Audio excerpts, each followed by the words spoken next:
CEO of. We are on air. The word goes to your side. Okay. Hello, everybody. My name is Pavel. My background is cryptography, and I've got a PhD degree in this field in 2012. My blockchain career started in 2014, where I joined Stellar in California and worked there. Then I moved to Singapore, worked for another startup, then was Germany, and meanwhile, I established, co-founded an own company, Distributed Lab, that is doing a lot of R&D in this space for more than 5 years already.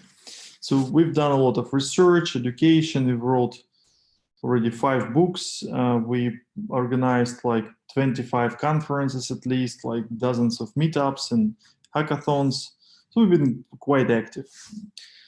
And my topic of today is what is the role of blockchain in digital transformation in a country? We all know that blockchain is not just for, moving money or doing some, some simple stuff, but it's rather an approach. It's rather like a tectonic shift in a paradigm how people think. And the core concept here is decentralization, obviously. It's like when people used to like living in hierarchies where they have something at the top, somebody at the bottom, and then communicated like client-server architecture or so. And now the paradigm is shifting towards decentralization, where functions are executed at different places, at different roles, and they all have to like interact. And on the country's level, there will be a lot of changes too. And I've been personally involved in a few government projects. We've been building the POC for Central Bank of Ukraine and for the land registry and other like projects. And from what I see, it's like for centuries, information has been protected by the like brute force. There was a lot of like shields, secrecy, and everything had to be protected, was protected in a way that this was fully intransparent. And then Bitcoin appeared. It showed to everybody in financial industry, not only that, look, you can have a fully transparent system, which everybody can access, and you cannot really come and steal from this system. You see all the Bitcoins, but you can't take them. You cannot add more. It's like it's ruled by the mathematics. And that was the real interesting thing. And a lot of governments like NGOs, they realized that now information can be protected without hiding it, without making some firewalls and putting a lot of administrators and so on and so forth to like secure it.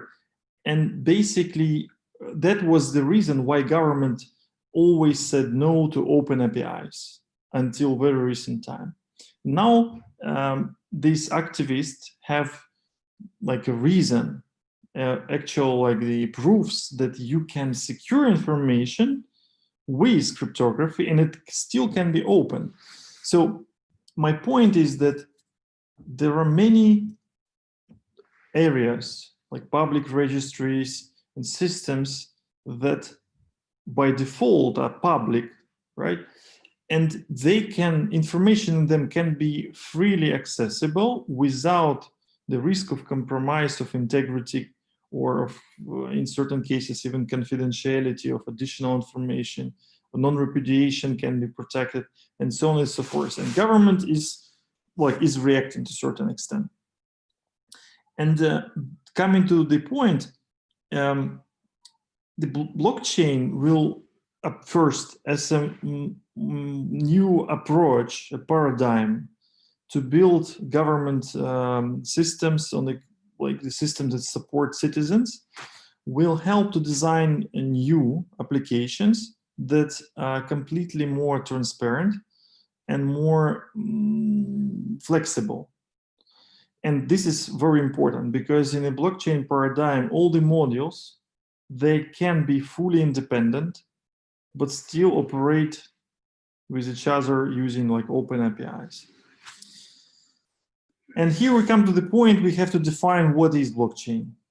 And obviously there are a lot of confusion in this space, because some people define blockchain as a Bitcoin blockchain, some people define blockchain as Ethereum blockchain or some else, and some their own thing. And this causes a lot of confusion, such as like blockchain is slow, or blockchain is inefficient, or blockchain requires a lot of energy, or and so on and so forth. And basically, instead, we should treat blockchain as a method to store and synchronize data between some participants. And as soon as we have different participants, they wouldn't trust each other 100%. But still, like, they need to verify each other's actions. And that's exactly why blockchain was invented. And just in Bitcoin case, we don't even know how many participants are there, and they all don't trust each other 100% because they're all anonymous.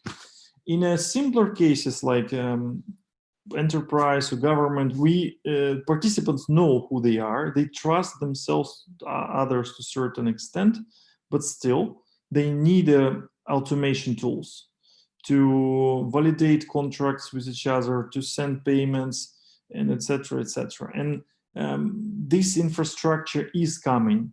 Maybe it will take 5 to 10 years, but it is coming, and it will radically transform how society behaves. So treating blockchain in this way, we are having like cold-minded approach. We're not trying to put everything on blockchain, because it's a tool. It's not the means of, it's not the goal. It's just a tool to solve certain problems. And obviously, many approaches failed because in 2017-18, because people thought, okay, what it means to integrate blockchain. It meant for them issuing their own token and sell this token to somebody. And this is just, this is bullshit. So we have to abandon these approaches and just instead create systems that, first of all, employ the principle of open APIs. Second, employ digital identity for each, not only person, but for each device. Then we should treat people and machines as equals, because on the internet, nobody knows that you are the cat.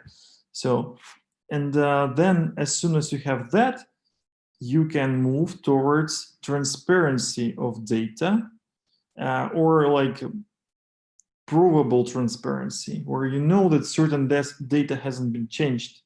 Maybe it's confidential, it's encrypted, but it hasn't been changed.